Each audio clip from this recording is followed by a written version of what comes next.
Hey guys, Abhinav here. Like, share, subscribe, press the bell icon, and while you see the videos, also check out the description. We have all the links to everything we have said. Well, almost everything, hopefully, in the description below. Happy watching. Okay, 3, 2, 1, go. So for the final fact of the day, we have Hetri telling us about something that she has dug up.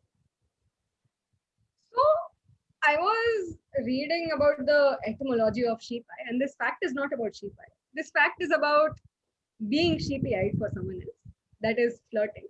So I came across this while reading about that. Okay, yeah, can we start again? Yeah, I am sheepy eyed for you. 3, 2, 1, go. Wait, नहीं let बोलना me have water is the reason I want to start again. Otherwise,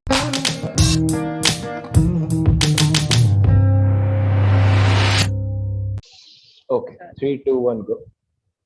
And for the final fact of the day, we go to Hetri, who has dug something up. yeah. So I was just reading about the etymology of sheepy eye. And this fact is not about the etymology, but it is about being sheepy-eyed for someone else. So apparently, at the turn of the 20th century, in the early 1900s, New York passed this law which bans men from flirting with women. So they originally did that because there were a lot of intoxicated men who were catcalling women and doing stuff like that. So what they did was they just put a ban on all sorts of flirting and related activity in public. So you can technically be fined if you flirt. So what they used to do what they used to do back then was, so you had a $25 fine for flirting if you're caught flirting, and if you are a repeat offender, that is if you're flirting in public but doing it two times, then you have to pay a fine of $50 or something, I think. But the fine does not matter, because what you also have to or what you also have to do if you're a repeat offender is you have to wear horse blinds so that you don't look at any other women while walking. And this is just hilarious. Like, there have been other countries who have put a ban on catcalling and stuff, but that has always been in the sense that if this catcalling is unwarranted. And it's just really funny that a city like New York, which has been central to so many rom-coms and so many love stories in pop culture, has a ban on flirting in public. Like, wow. And while reading about this, I also came to know of a lot of uh, other interesting things that you cannot do by law in New York. So one of those things is, it's against the law to speak to anyone else when you're in the same elevator with them. And they have a series of laws on etiquette to be followed when you're in an elevator. I mean, that is fine, but if we imagine Kuch Kuch Hota Hai was, set up in New York, then it probably wouldn't have been as iconic, because thumb nose greetings are also banned in New York, which is to say you cannot greet someone like this. So if you greet someone like this, then it is illegal and you are bound to be fined or given some sort of a penalty. So moral of the story, Kuch Kuch Hota Hai should have been shot in New York, because it's not that. Anyway, uh, there are also, so one of the other most interesting laws that New York has is, so it's actually illegal to be in a group of two or more people where everyone is disguising their identity, which is to say it's illegal to be in a group of more than two or more people when you're wearing a mask. And exceptions are made during Halloween and masquerades, but I think they should remove the law pretty soon, considering that the pandemic is not getting over anytime soon. So it's just like, I wonder why that law came about. It's also illegal to throw a ball at people's heads. And while people don't really know why, but apparently it's also illegal you can also be penalized if you try to take selfies with tigers in New York, as if tigers just casually roam the streets of New York trying to flirt with women. So, yes, that is my monologue about New York being one of the most paradoxical cities in the world. Yeah. No, So, but go ahead. Sorry. okay, so now that we're talking about, weird laws in cities, so this mostly stems because these laws were applicable back like 300 or 400 years back, but not anymore. So there, I was watching this very interesting video by Vice, where they essentially try and break a lot of archaic laws as much as possible in the streets of London. So apparently in London, you're not allowed to hand over a salmon to someone in which seems fishy, pun unintended. So technically, an officer can arrest you if you're handing over someone a salmon and you're acting very suspicious about it. What is the origin of like? So basically, in the initial days, salmon fishery used to be, so there were two types of it. The one is legal and one is illegal, and the only way they could differentiate was by the behavior of the person who's doing the act. And then in 1986, apparently they passed a law which made the distinction more clear. So yeah, now there's no issue. But that video is very interesting. There's a lot more rules that they break. Gange haathon ko pakadna. As Piyush started out, no, that a lot of these laws are archaic. So when I read Hitli's fact, I was like, yeah, I mean, flirting आजकल तो हर जगह ही होता है. It's probably some old Victorian whatever era law or something that's come through that flirting is banned. But then I realized there's actually parts of the world where legal and moral codes have until very recently prevented public flirting from happening. I'm not talking about Uttar Pradesh, I'm talking about actually Saudi Arabia. So Saudi Arabia, may of course, like it's a very what do we call it? Give me a word. Conservative country, yeah. So you Regressive. can't have. I didn't want to use that word, but you can't have two people of the opposite gender just openly talking to each other in public. But obviously, you want to, right? Like kids just want to mingle. So a very common, and it's so common that there's public articles written about it. So a very common mode of flirting is that when guys see an attractive woman, so they write their names on paper or on any other available material. So there are stories of people writing the numbers on stones, on old cassette tapes and stuff, and throwing them at the lady. So if the lady is driving past, you aim to throw it into her car window. Or if it's a window, so you throw it into her house. Or if you just pass her in the street, so you throw it. And it looks like you're just throwing something, but if she's interested, she'll pick it up and call you. So pre-internet, which is like around 15-ish years ago, this used to be happening. But after internet and other technologies, something that's happening there now is that interested singles in your area, so they turn on their Bluetooth and they just like give themselves a username that's like, pretty girl or like princess or something. I mean, yeah, one of those names.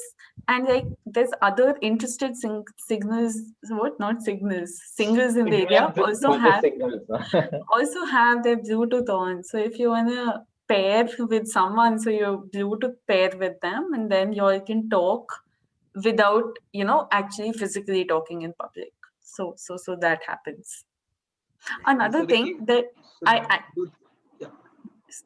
another thing that Hetvi's monologue reminded me of, I wasn't planning on, mentioning this, it's very random, but when you spoke about how men are given that funnel so that they don't look at women. So after all of these Me Too stories came up, 2018-ish, I think, Netflix actually had a rule instituted in workplaces that two people can't stare at each other for longer than 5 seconds. Because that is harassment, like just don't look at each other. It's all. Yeah, that's something tangential I remembered.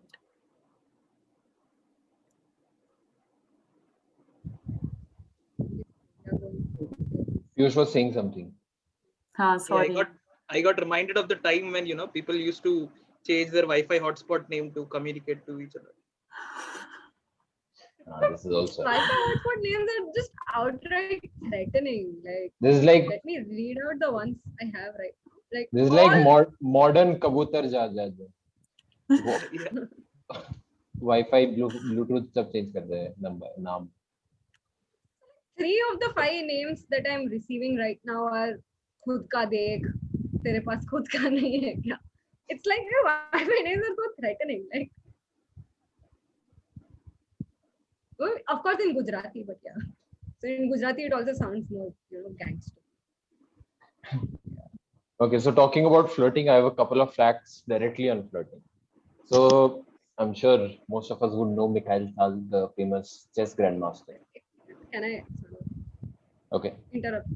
So I remembered a quiz question that because of Ria's Saudi Arabia fan. So should we do that first, or should we go with your flirting? Go with it. Not an issue. So what? So should I just ask हाँ the question? बोल. Cool. So this is like it's a scam question. Okay. And I'm not even sure if the timelines exactly fit or not. But let's go for it. That is why I'm asking this, obviously. So Sex and the City and Sex and the City 2 are, some of the most classic movies of our time, of course, no doubt about that. So towards the end, so in Sex and the City 2 is basically shot in Abu Dhabi.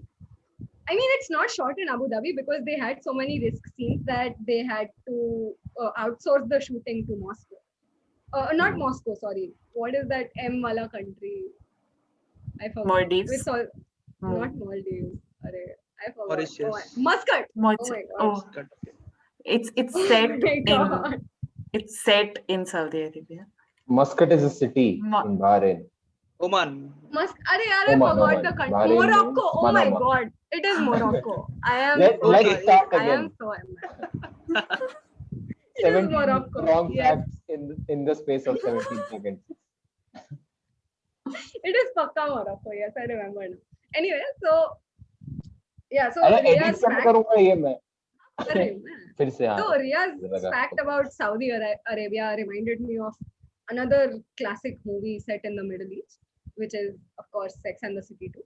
So it was supposed to be shot in Abu Dhabi, but because the storyline is too risk, because what do you expect naam to dekho? It was instead outsourced to Morocco, and a lot of the scenes were shot in Morocco as a result. Now the shooting was taking place around 2009, 2010 time. And what happens? So spoiler alert. Can I go ahead with a spoiler? for नहीं the मैं end of तो Sex and the City देखने ही वाला था. So I'm sorry, I'm going to ruin it for you, but that does not make the rest of the movie unwatchable because there is simply too much, like how much gossip kind of movie hold it is. There are plenty of other reasons for it to be unwatchable also, exactly. especially the second one. Yeah. Anyway, so what happens towards the end is so we have so they show like flea markets and stuff, and flea markets have these people who can scam you with products, with counterfeit products of luxury goods, right? So what happens is this, and the protagonists of Sex and the City are like really rich women who can afford to do bakchodi and still get a trip to Abu Dhabi for free, right? So what happens is the protagonist Carrie, she is very clumsy, and she leaves her passport in the flea market at the start of the movie. So right before their flight, when they are kicked out of their hotel for being too sexy, they're literally kicked out of their hotel for being too sexy. They're in a rush to leave, and so they have to go to the flea market to get their passport, right? So one of the characters is accidentally poached by these men who sell counterfeit goods.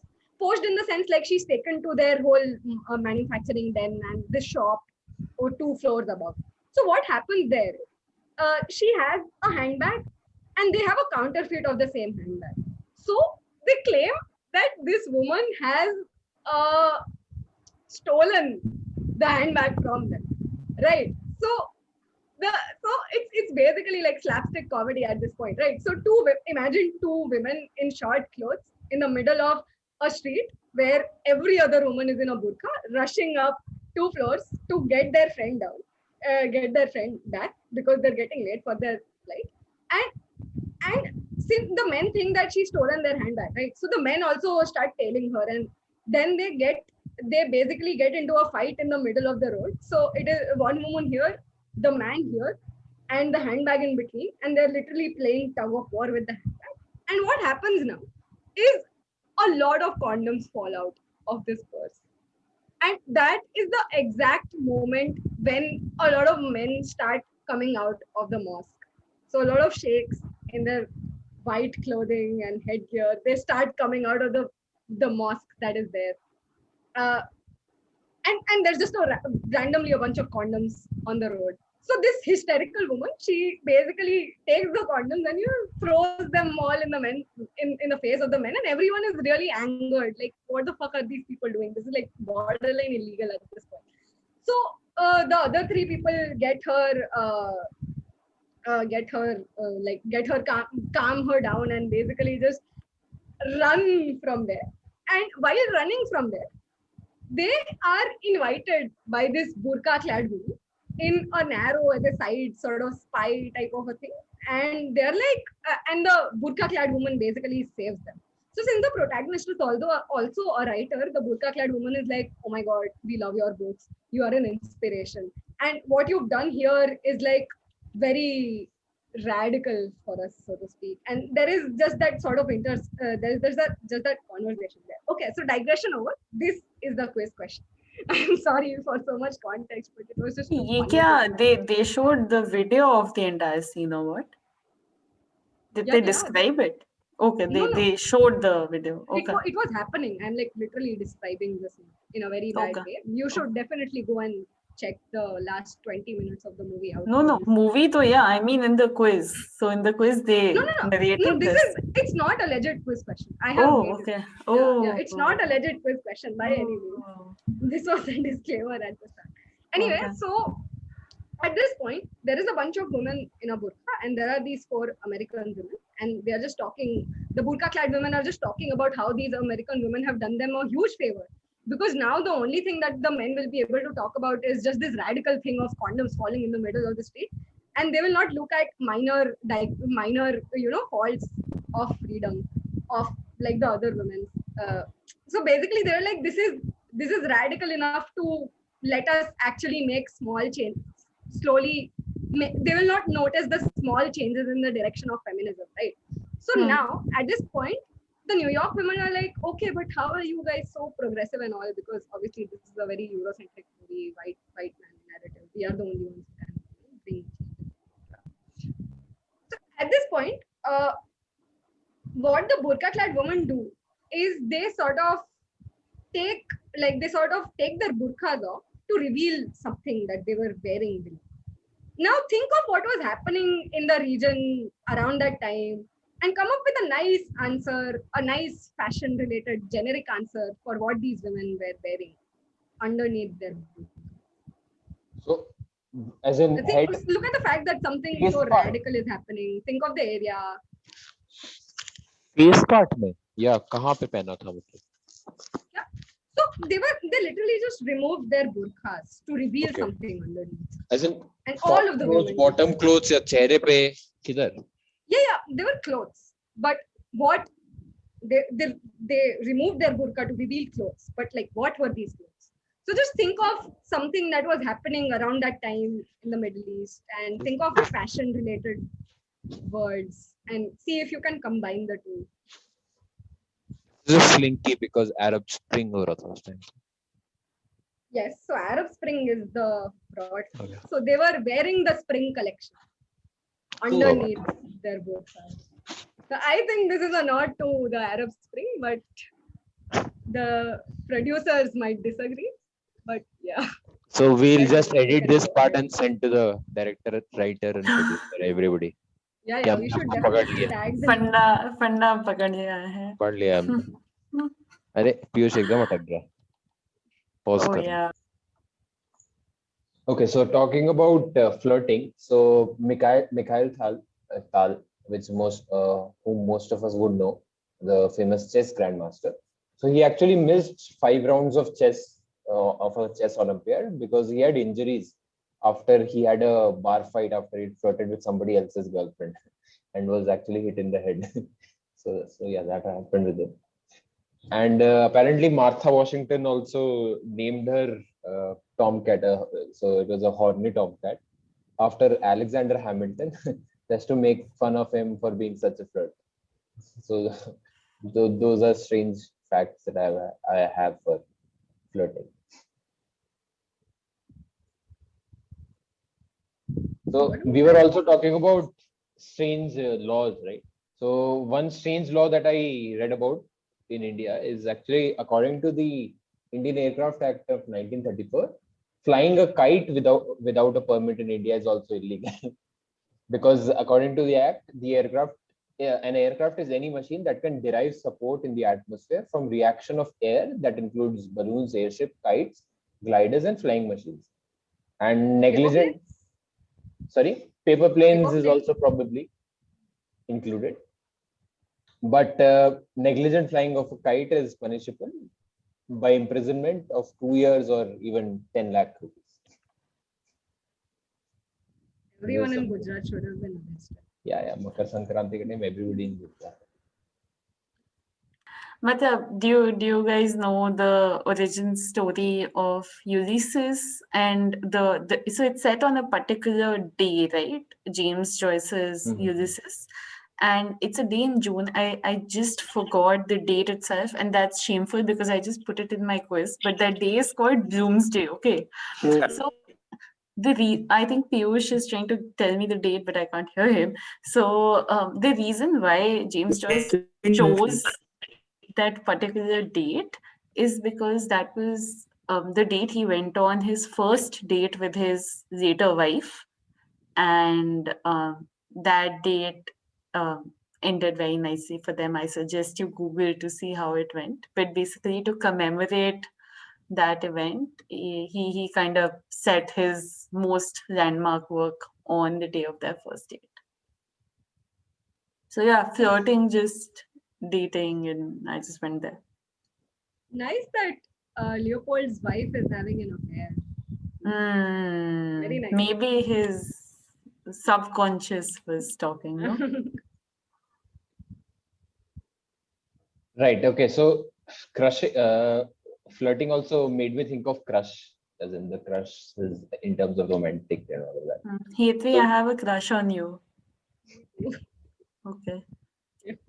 So in the romantic context, it was first recorded in about 1880s, somewhere in the 1880s, and apparently it is a variation on mash, right? As in crush, mash, basically they're synonyms. Since by 1870, mash was a popular way of saying flirtatious or head over heels in love with somebody. And the suggestion that mash, meaning to be allured or to be enticed, comes actually from the Romani word mashereva, which actually no okay, that way okay, fake fun, yeah, okay. Mashereva, which actually means those words. And talking about crush, I'm sure everybody as in a lot of us would have heard of the REM song Orange Crush.